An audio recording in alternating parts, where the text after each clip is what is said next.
وانا دلوقتي جالي الدرافت معاها كل المصادر، وعمل لي هنا مقدمه. تخيل معايا كده انك تقدر تعمل نشره بريديه كامله متنسقه بمصادرها من غير ما تكتب كلمه واحده. انا عمر، في الفيديو ده هوريك سيستم شغال فعليا، بيجمع المقالات من النت، يختار لك المواضيع، يكتب لك الفقرات، ينسقها، وفي الاخر يبعتها لك على الايميل كمسوده جاهزه. فلو مهتم بمجال الاي اي اوتوميشن وان ات ان، اعمل لايك واشترك. فلو عايز السيستم ده مجاني ليك 100%، اكتب لي بس وما تشيلش هم. وهو ده الشكل النهائي للنظام بتاعنا في الاخر. تعالوا اوريك كده النتيجه هتبقى عامله ازاي. بص، هو هيبعت لي نيوزليتر على الايميل كدرافت، او ده العنوان، عامل لي مقدمه وكاتب لي 3 توبكس، 3 مواضيع.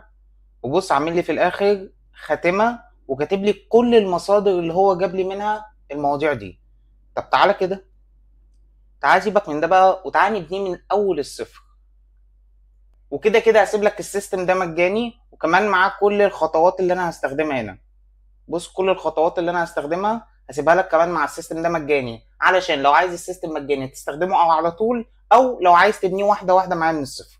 تعالى بقى نبنيه من الصفر. انا اجيب كده ورك فلو جديد. حلو. بص، انا عندي مخطط هنا عامله مع نفسي.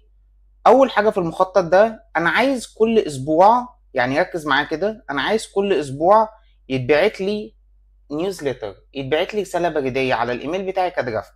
طيب انا دلوقتي ده اول خطوه دي اعملها ازاي جوه انت ان؟ بكل بساطه انا هدخل على انت ان هنا. انا دلوقتي عايز كل اسبوع يتبعت لي الرساله دي. طيب ايه الحاجه اللي انا اعملها دلوقتي عشان كل اسبوع تتبعت لي الرساله دي على طول؟ انا لما بدخل على انت ان بلاقي حاجه اسمها هنا اد فيرست ستيب. طب تعالى كده ادوس عليها، هلاقي هنا حاجات مختلفه ايه ده؟ اون سكادجول. طب حلو، تعال ندوس عليه كده. ده بقى اللي هيخليني كل اسبوع توصل لي رساله تلقائيه على الايميل او على كدرافت مبعوته لي فيها النيوزليتر بتاعتي، او الرساله البريديه، او النشره البريديه. جميل قوي. طب انا قلت لك هنا ايه؟ بص، انا قلت لك عايزه ايه كل اسبوع. طيب تعال كده نرجع هنا نطبق الكلام ده هنا. بص، هو بيقول لي هنا الايام. طيب انا هخليه ويكس.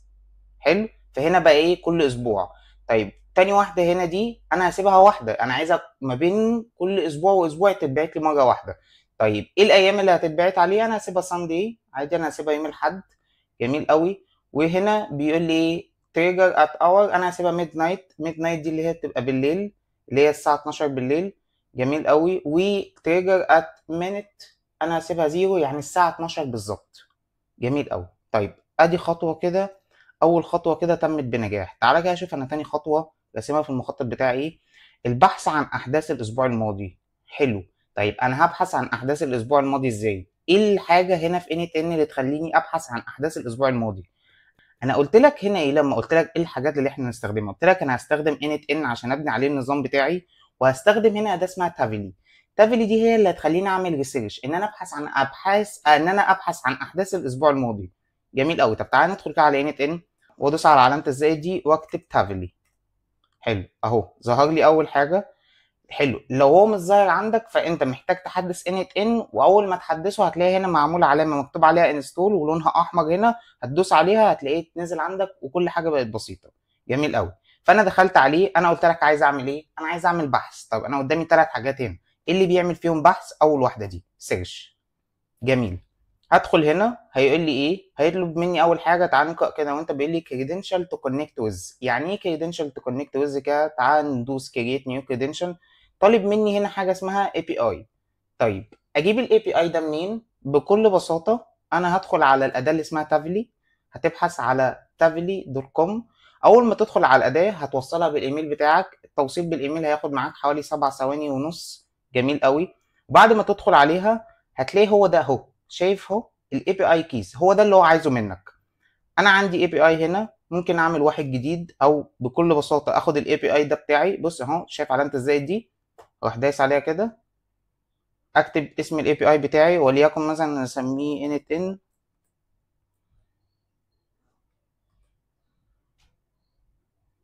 واروح جاي هنا دايس كرييت.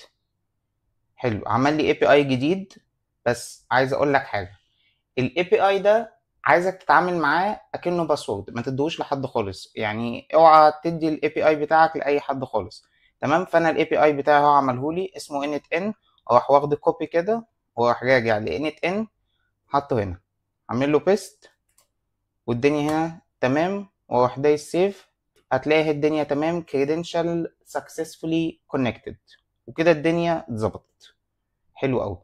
ادي اول حاجه، انا جبت الاي بي اي بتاعي. فالاي بي اي ده لو انت اول مره معايا هنا وما تعرفش يعني ايه اي بي اي، الاي بي اي ده الحاجه اللي بتخلي التطبيقات تتواصل مع بعضها. يعني انا هنا محتاج حاجه من الاداه اللي اسمها تافلي دي اللي بتعمل لي سيرش علشان احطها هنا في انت ان، عشان انت ان تتواصل مع الاداه دي وتقول لها ان انا عايز استخدمك علشان تبحثي لي في الموضوع ده، او تبحثي لي عن العناوين دي او اي حاجه. حلو. طيب انا هنا اول حاجه الريسورس هسيبها سيرش زي ما هي، هسيب كل حاجه هنا. وهنا اول حاجه، هنا بقى المواضيع اللي انا هبحث عنها. طيب انا ممكن وليكن ابحث عن ايه مثلا. انا كتبت هنا ايه AI automation for businesses. جميل قوي. فانا ببحث عن ايه ال AI automation في للبيزنس. جميل قوي. اكملت الذكاء الاصطناعي للبيزنس. حلو. بس استنى كده متوصله. جميل. طيب انا عندي هنا بيقول لي اد اوبشن. طب تعالى كده ندوس عليها. بيقول لي اول حاجه هنا التوبيك، المواضيع. طب تعالى كده انا اختارها.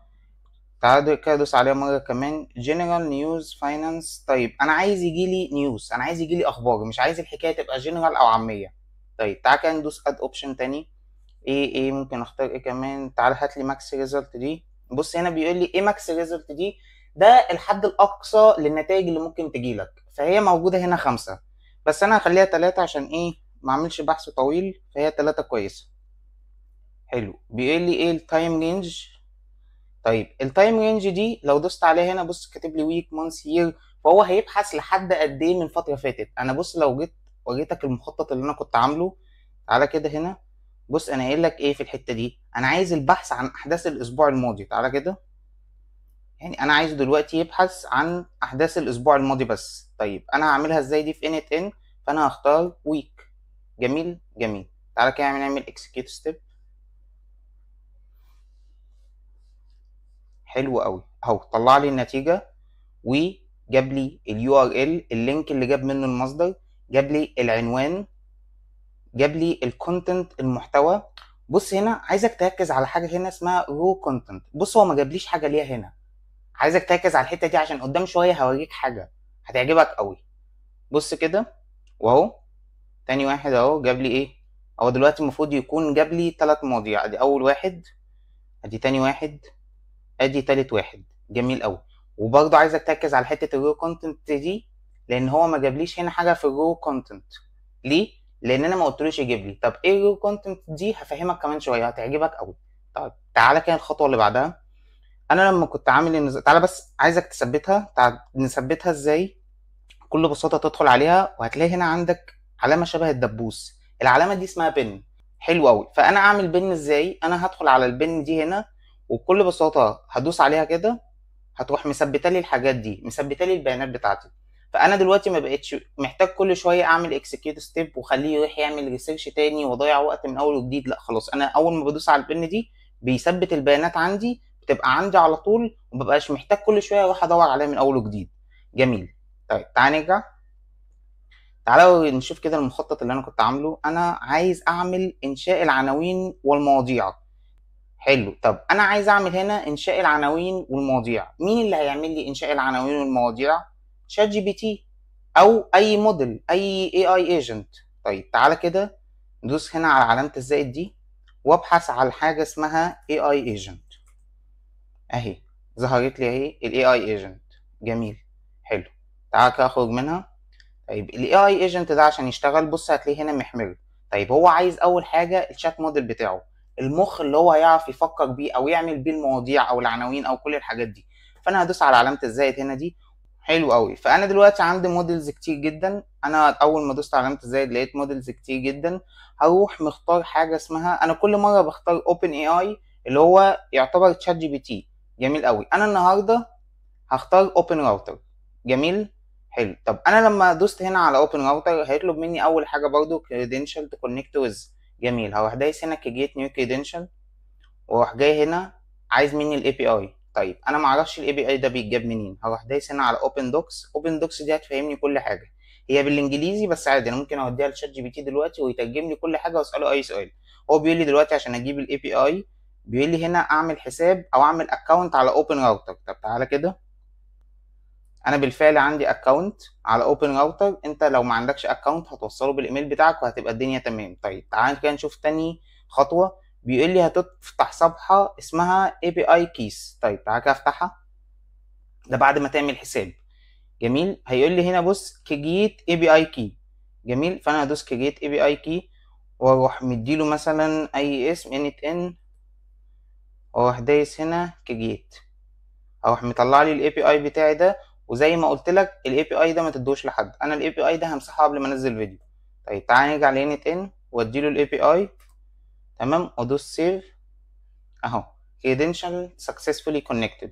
تعالى كده كده كل حاجه تمام. حلو. هنا بقى الموديل، ايه الموديل اللي انا هختاره؟ انا بصراحه عايز حاجه فون الموديلز بتاعت 5. طيب GPT 5 ميني كويس. جميل. تعالى كده نرجع. حلو قوي. طب تعالى كده، انا كده الدنيا تمام. اول حاجه جبتها المواضيع. تعالى بقى اعرفه هنا هيعمل ايه. تعالى ندخل كده عنده عند الاي اي ايجنت بتاعنا. واول حاجه هنا بص عامل لك ايه هنا كونكتد شات تريجر نود. طب انا عندي شات تريجر.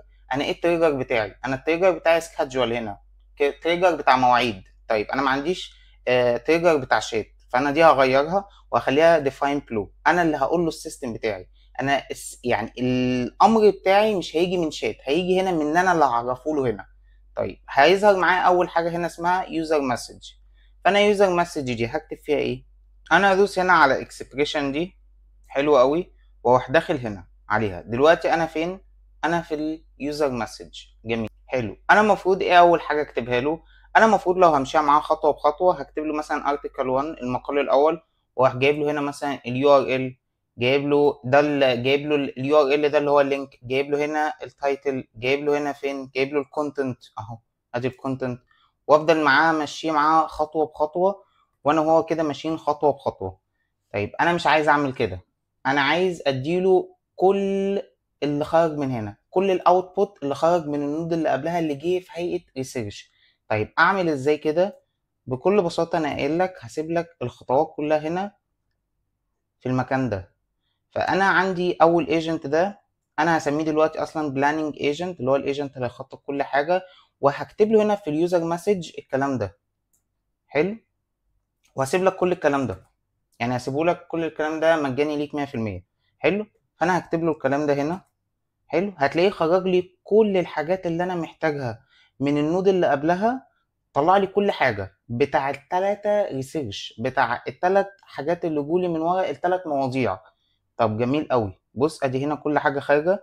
هتلاقي بص اول حاجه هنا اليو ار ال، بعد كده التايتل، بعد كده اهو حتى كمان السكور، الكونتنت، كل حاجه كل حاجه جايه لي من ورا، كل حاجه جايه لي بشكل منظم وجميل جدا.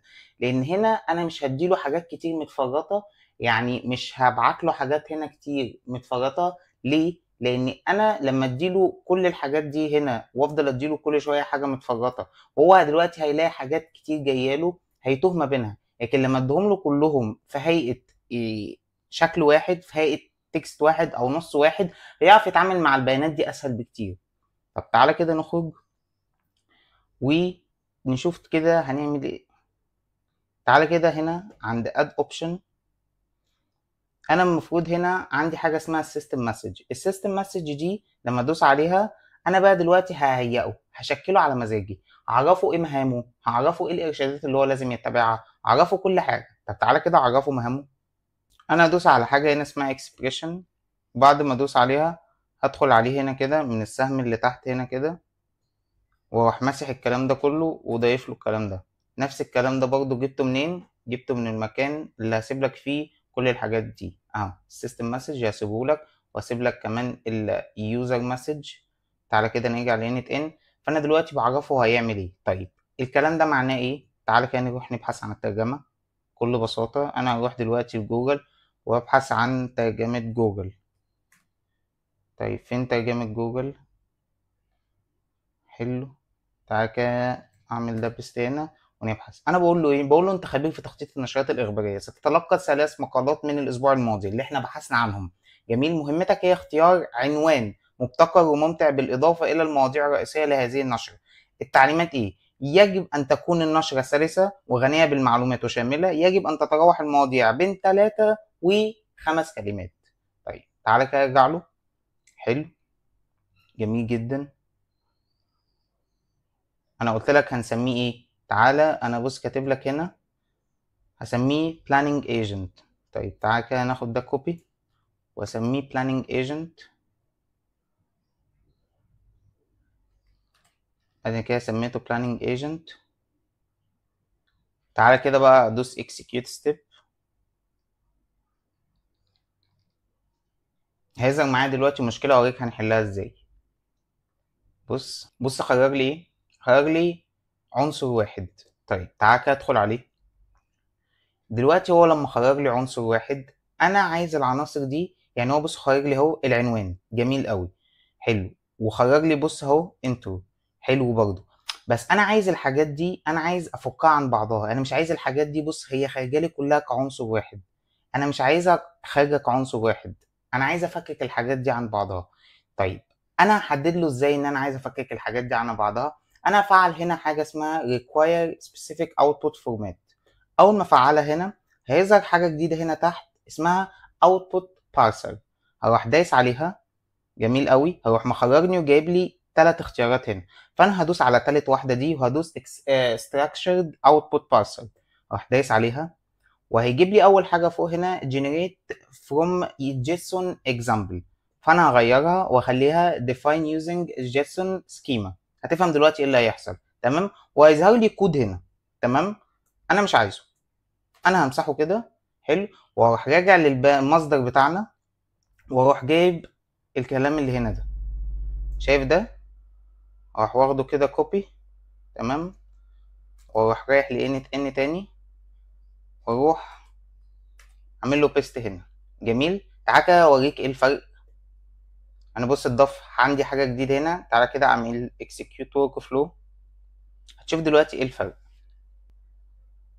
بص بقى لو دخلت دلوقتي عليه هتلاقيه خرج لي ايه اهو.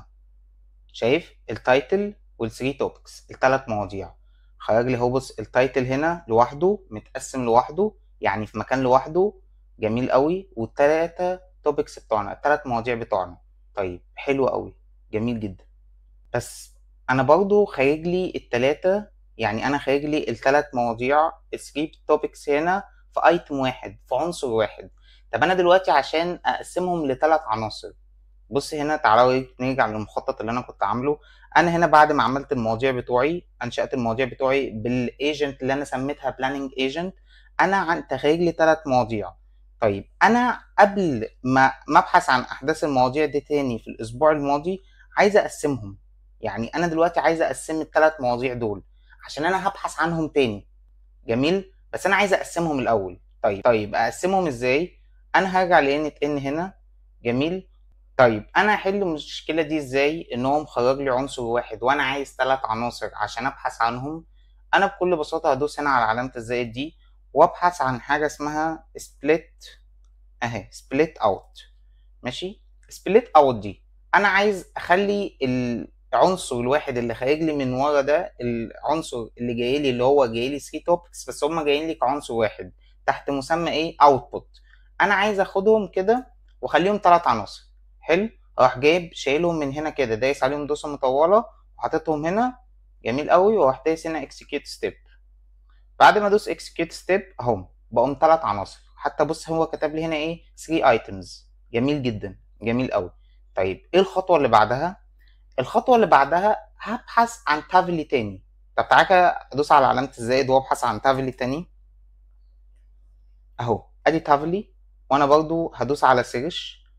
جميل جدا، وبعد ما ادوس على سيرش انا هعمل ايه معاه؟ بص هو اول حاجه هنا هيطلبها منك كريدنشال تكونكت ويز. لو انت رابط الاكونت او جبت الاي بي اي من تافلي هنا وعملت الخطوات اللي من شويه فخلاص هو كده تمام بالنسبه له، هيستخدم نفس الاي بي اي ويتعامل معاك عادي من غير ما يطلب منك حاجه زياده. طيب تاني حاجه هنا الريسورس هسيبها ريسيرش، الاوبشن كويري زي ما هي. تالت حاجه هنا بقى ده اللي انا عايزه يبحث عنه. انا هنا اللي خارج لي مش حاجات، مش مقالات، انا هنا اللي خارج لي التوبكس، العناوين بتاعت التوبكس. فانا عايز العناوين بتاعت التوبكس ده هو ياخدها ويبحث لي عنها لمدة شهر ورا. طيب تعالى كده ادخل كده على ادوس هنا على علامه الاكسبريشن دي. بص انا هنا هو مش هيبحث عن واحده بس، يعني هو بص هنا ظاهر لك اول واحده بس، لا هو هيعمل بحث 3 مرات.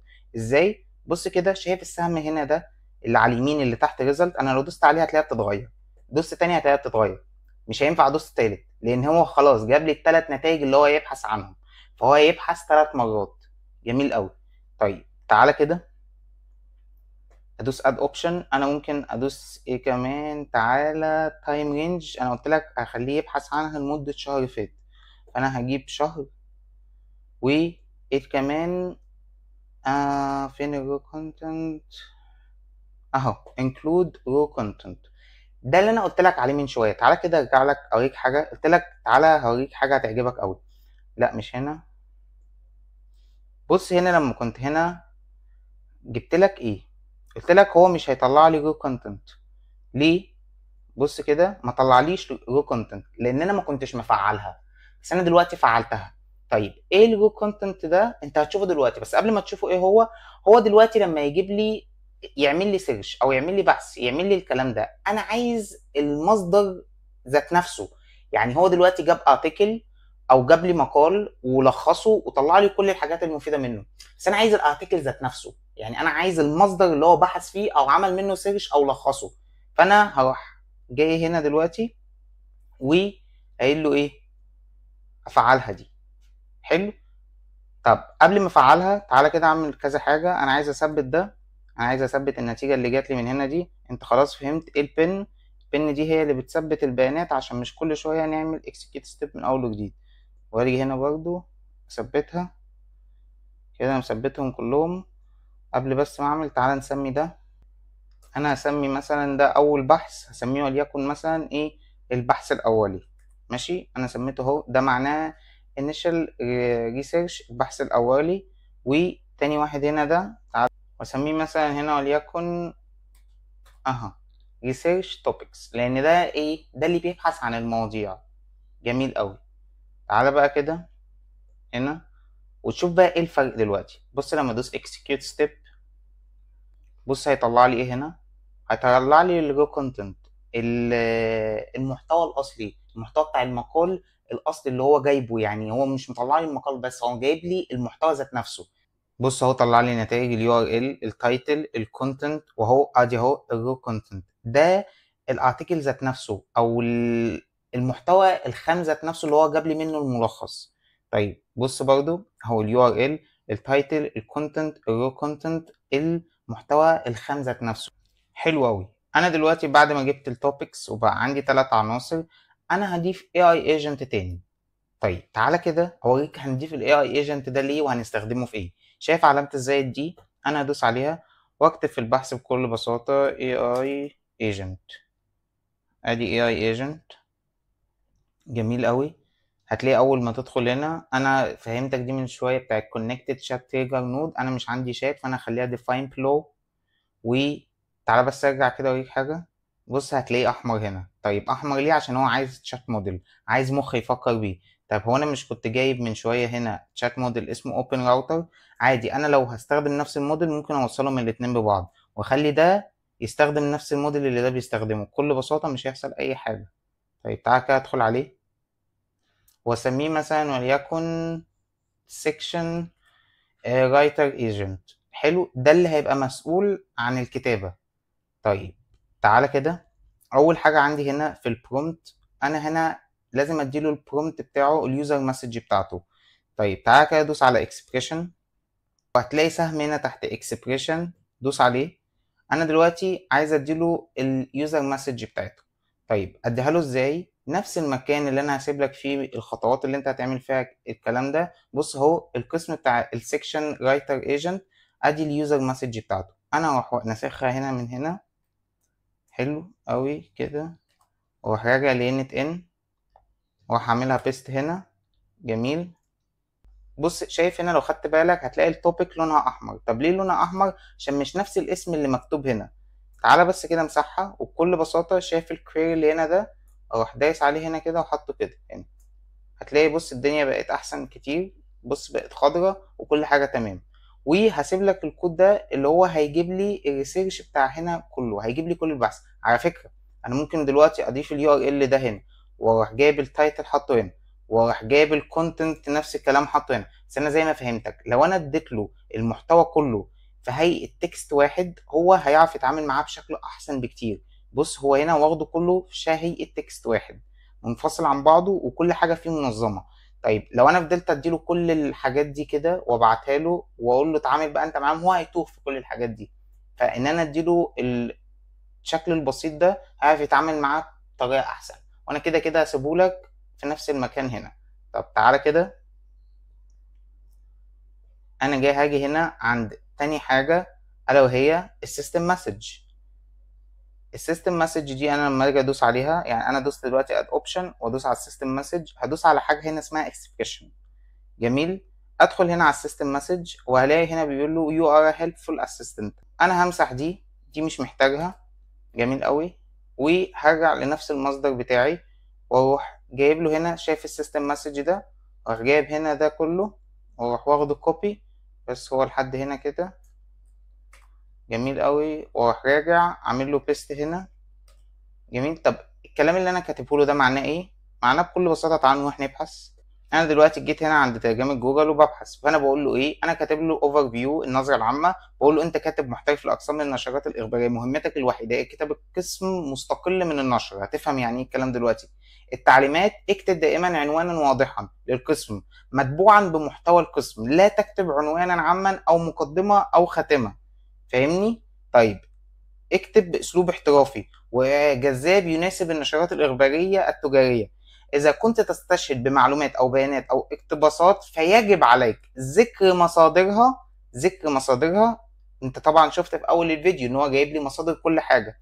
ذكر مصادرها ادي اول حاجه، وتوفير روابط يو ار ال الفعليه التي يمكن النقر عليها. طيب يعني ايه التي يمكن النقر عليها دي؟ هو انا ولا لك خليها اخر الفيديو مفاجاه ليك، خليها اخر الفيديو مفاجاه. بص، لا تخترع الاستشهادات فقط، ادرج مصادر حقيقيه وقابله للتحقق. اجعل القسم موجزا وجيد التنظيم وسهل القراءه. طب تعالى كده ارجع لينت ان. انا دلوقتي كده فهمت كل حاجه. جميل قوي. تعالى كده ادوس اكسكيوت ستيب. حلو قوي. جميل قوي. بس لو خدت بالك هنا هو مخرج لي 3 عناصر. انا مش عايزه يخرج لي 3 عناصر. يعني انا دلوقتي هو طلع لي النتيجه التمام، بس انا ال3 عناصر دول مش عايزه يخرج لي 3 عناصر. يعني انت لو جيت بصيت هنا، ده الاوتبوت. تعال ننزل. ده اول عنصر، ده كل ده اول عنصر. بص هتلاقي خط هنا فاصل، ادي ده تاني عنصر. جميل قوي. تعالى كده اوريك تالت عنصر، ادي ده تالت عنصر. حلو. بس انا دلوقتي في الايجنت اللي هو بيكتب الاقسام ده او بيكتب العناصر دي، هو طلع لي 3 عناصر تمام جدا، بس انا عايز اخليهم كلهم عنصر واحد عشان اديهم لايجنت بعده. تعالى بس كده ثبت الايجنت ده. انت لو بره في الكانفاس بتاع انت ان، في الشكل اللي من بره ده، الشكل ده اسمه كانفاس. حلو. وعايز تعمل بن، بتدوس كليك شمال وتيجي هنا عند علامه البن تدوس عليها او تدوس بي في الكيبورد. فانا عملت له بن وادوس على علامه الزائد هنا دي وابحث عن حاجه اسمها ايه. تعالى بص كده اهي، دي اجريجيت. طيب الاجريجيت دي هتعمل ايه؟ هتاخد ال3 عناصر منه اللي هو الاوتبوت ده اللي خارجه في شكل اوتبوت وتخليها كلها عنصر واحد. انا هدوس هنا على الاوتبوت ده دوسه مطوله واروح جاي حاططها هنا. حلو. واروح دايس هنا اكسكيوت ستيب. ارجع ورا كده. شايف 3 عناصر من هنا، دول 3 عناصر بقوا عنصر واحد بكل بساطه. النوت دي بتاخد ال3 عناصر من هنا تخليهم عنصر واحد. طيب حلو قوي. تعال نعملها بن كده تاني. قلت لك بتدوس على الكليك شمال تروح دايس على بن دي او في الكيبورد حرف البي. تعالى بقى كده هنا ايه، اراجع كده الخطوات معايا. انا هنا استخدمت الايجنت اللي بيكتب الاقسام. بعد ما خرج لي 3 نتائج او 3 عناصر، انا عايز ال3 عناصر دول اللي خارجين لي اخليهم ايه؟ اخليهم عنصر واحد. طب انا عملت كده وخليتهم عنصر واحد. انا دلوقتي بقى عايز اجمع المحتوى ده. طب ما انا كده كده جمعته وخليته من 3 عناصر لعنصر واحد، فانا خلصت هنا ايه من الخطوه دي. هاجي بقى ايه لاخر خطوه هنا والاخر ايجنت قبل ما ابعت الدرافت على الايميل. طب تعالى كده ارجع لينت ان وابحث لتالت واخر مره على الاي اي ايجنت. ادي الاي اي ايجنت.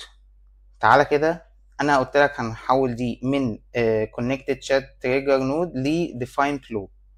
ماشي. ونفس الكلام تعالى كده ارجع للمصدر بتاعي. انا هنا عندي المصدر بتاعي اللي هو تالت واحد اللي هو الاديتور ايجنت، اللي هو الايجنت اللي هيعمل لي بقى شكل جامد جدا. ده اهم ايجنت فيهم. ده هيعمل لي شكل درافت دلوقتي او مسوده هتتبعت على الايميل لما اديله السيستم مسج المظبوط واليوزر مسج المظبوطه. طب تعالى بس كده اخد ده كوبي واعرفه هو اسمه ايه، فين init n، واغير اسمه من هنا واسميه editor agent. طيب اول حاجه هنا في السيستم مسج او اول حاجه هنا في اليوزر مسج. تعالى كده، طب تعالى كده اخده كوبي وارجع له هنا في init n وادخل عليه اخليها expression واروح دايس على السهم ده وجاي هنا واروح عامله هنا كده. جميل. طيب ايه معنى الكلام ده؟ اول حاجه هنا التايتل. طيب بص لو خدت بالك التايتل ده انا جايبه منين؟ انا جايب التايتل ده من اول ايجنت خالص اللي هو اسمه ايه؟ بلاننج ايجنت. اهو شايف بلاننج ايجنت ده انا واخد منه التايتل ده، يعني انا جبت التايتل ده كده وحطيته هنا نفس الكلام. حلو. طيب تاني واحد ده هنا ده معناه ايه؟ اللي انا كاتبه ده معناه ايه؟ ده معناه ان هو يطلع لي كل النتائج من العنصر اللي فات. جميل. اللي هو ال 3 اوتبوتس دول، التلاتة دول، ويعمل لي ما بين كل واحد والتاني مسافة. هو انا مش قلت لك انا عايز اخليه كل عنصر واحد؟ ماشي. انا بعد ما خليته عنصر واحد انا عايز العنصر الواحد ده يكون ما بينه وما بين بعضه مسافات. فانت لو جيت هنا خدت بالك من اول واحدة دي هتلاقي بص اول واحدة اهي بقى ما بينهم مسافة، تاني واحدة هنا بص ما بينهم مسافة، بعد كده العنصر اللي بعدهم ما بينهم مسافة، انزل تحت كده مسافة. شايف الحكاية بقت منظمة اكتر. طب تعالى كده اوريك حاجة.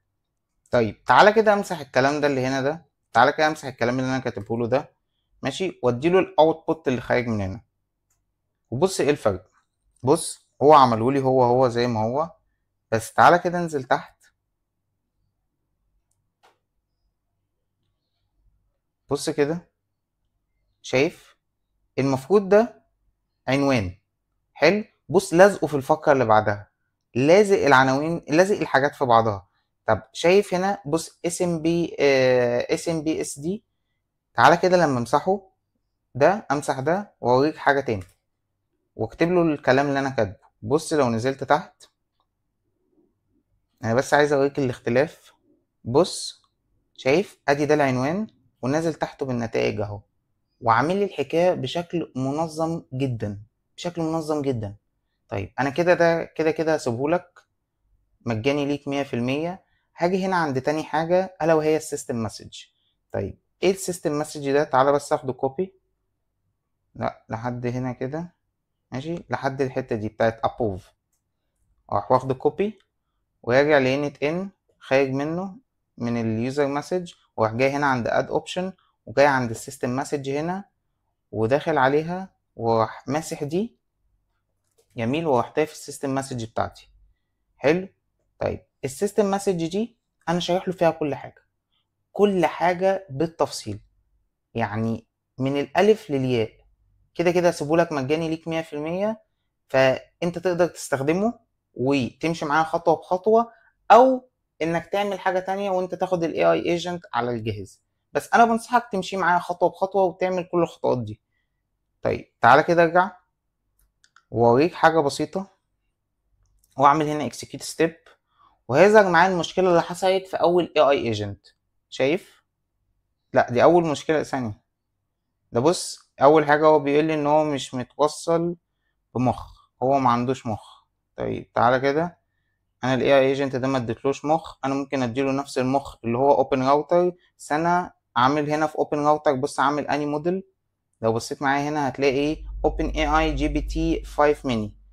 انا عايز اديله حاجه اقوى من كده. انا هدخل على الشات موديل وانزل هنا عند اوبن راوتر برضو، ماشي، بس مش هديله جي بي تي 5 ميني، انا هديله جي بي تي 5. ده اقوى حاجه. طب ليه؟ لان ده اهم ايجنت عندي. الايجنت ده هو اللي يعمل لي كل حاجه، كل حاجه هيظبط لي كل حاجه من الالف للياء. طب تعالى كده ادخل عليه. ماشي حلو، انا المفروض دلوقتي اعمل execute step، بس انا دلوقتي لو عملت execute step هيظهر معايا مشكله.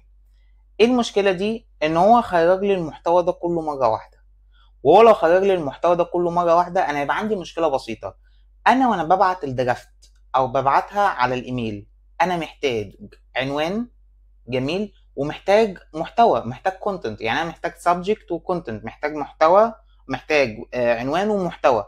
طيب اعمل الكلام ده ازاي؟ زي ما قلت لك انا بفعل حاجه هنا اللي فعلتها في اول نود اللي كان اسمها بلاننج ايجنت. اول نود دي هنا، بص لو رجعت معايا هنا شايف اول نود دي بتاعت الاي اي ايجنت اللي انا فعلت فيها حاجه اسمها structured output parser، وكتبت فيها كلام انا كنت قايل لك ان هسيبه لك.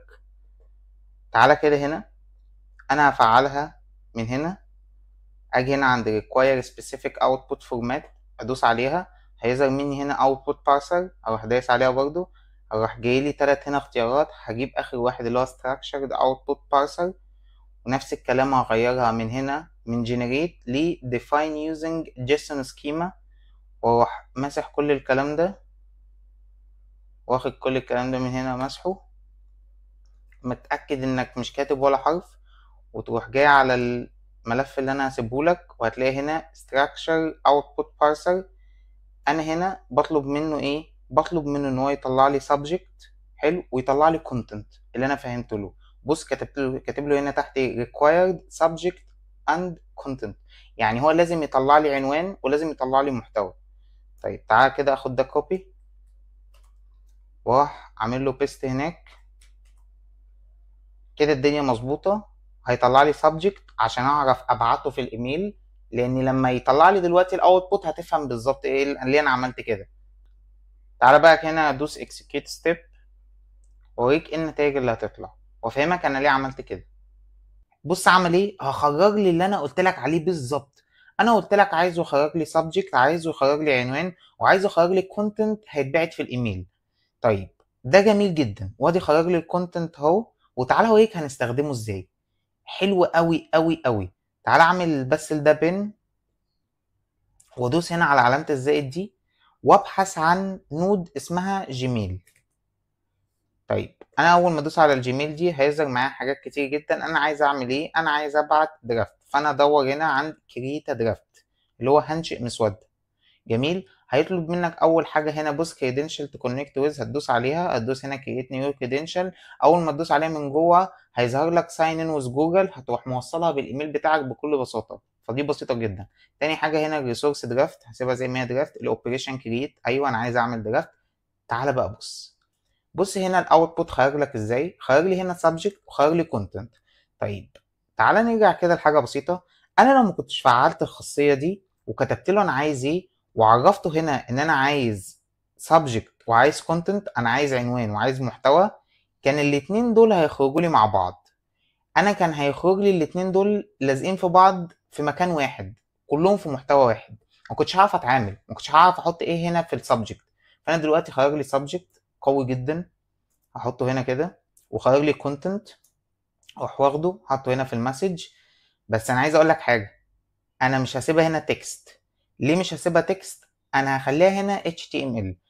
يعني ايه HTML؟ HTML ده هيعمل لي شكل مميز لما يتبعت الدرافت. تعالى اوريك هتتبعت شكلها عامل ازاي. بص كده انا هدوس execute step، وهتلاقيها دلوقتي اتبعتت على الايميل كدرافت. بص اتبعتت هنا بكل سهوله وبكل سلاسه. تعالى اوريك الشكل اللي هيوصل لنا دلوقتي. انا هدخل كده على الايميل واعمل كده ريفريش اهو، اول واحد. تعالى كده كبره، شايف؟ جامد جدا، جامد جدا. ادي اهو العنوان. العنوان ركز في الكلمه دي كويس، العنوان اللي انا قلت لك عايز ابعته كعنوان، وعمل لي هنا مقدمه. جميل قوي. ادي اول توبيك، اول توبيك جالي هنا، تاني توبيك، تاني موضوع، تالت توبيك، وجاب لي كل السورسز اللي هو بحث فيها، جاب لي كل المصادر.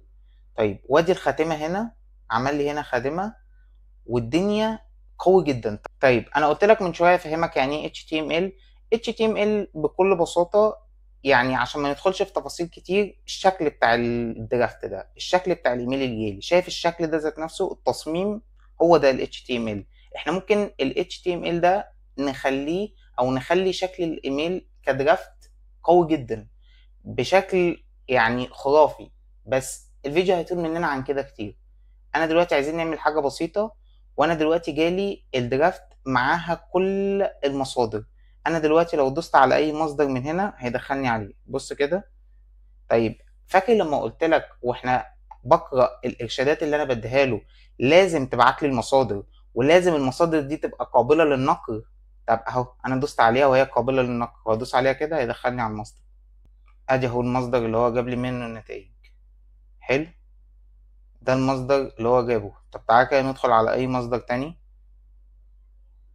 تعالى كده، هو جاب لي مصادر هنا كتير، وجاب لي بص هنا كل المصادر في الاخر. حتى ممكن ده ممكن الاقيه جايب لي لينك يوتيوب. بص هتلاقي حاجة جايب لي حاجات كتير قوي. طب تعالى كده ادوس هنا وادوس كده على المصدر اللي هو جابه ده. بص كل المصادر، كل قوي جدا، حاجة جامدة. طيب هل احنا ممكن نعمل حاجة اقوى من كده؟ احنا ممكن نعمل حاجة اقوى من كده بكتير، 100 مرة. 100 مرة احنا ممكن نعمل حاجة قوية جدا، اجمد من ده 100 مرة. بس لحد دلوقتي النتيجة دي مرضية، كويس جدا. هو جاب لي المقدمة، جاب لي 3 توبكس 3 مواضيع، وعمل لي هنا خاتمة في الاخر، وجاب لي كل الروابط وكل المصادر اللي هو جاب لي منها الحاجات دي. طب تعالى كده نرجع لنت ان. كده انا خلاص خلصت الورك فلو بتاعي، المالتي ايجنت نيوزليتر بتاعي، والدنيا دلوقتي كده تمام. وكده نكون خلصنا وبنينا مع بعض سيستم كامل بيكتب النشرة البريدية ويبعتها لك على الجيميل جاهزة. الميزة دلوقتي مش انك اتعلمت تعمل اوتوميشن، انت بقى عندك أداة قوية توفر لك وقت ومجهود بشكل يومي. فلو الفيديو ده ساعدك او فتح لك افكار جديدة، اعمل لايك واشترك في القناة عشان يوصل لك كل الشروحات الجاية. واكتب لي في الكومنتس تحب ابني سيستم تاني لايه بالظبط، انا بقرا كل التعليقات وبختار منها موضوعات الفيديوهات الجايه. ما تنساش تفعل الجرس عشان يوصل لك كل جديد، ونكمل رحلتنا مع الاي اي اوتوميشن مع بعض.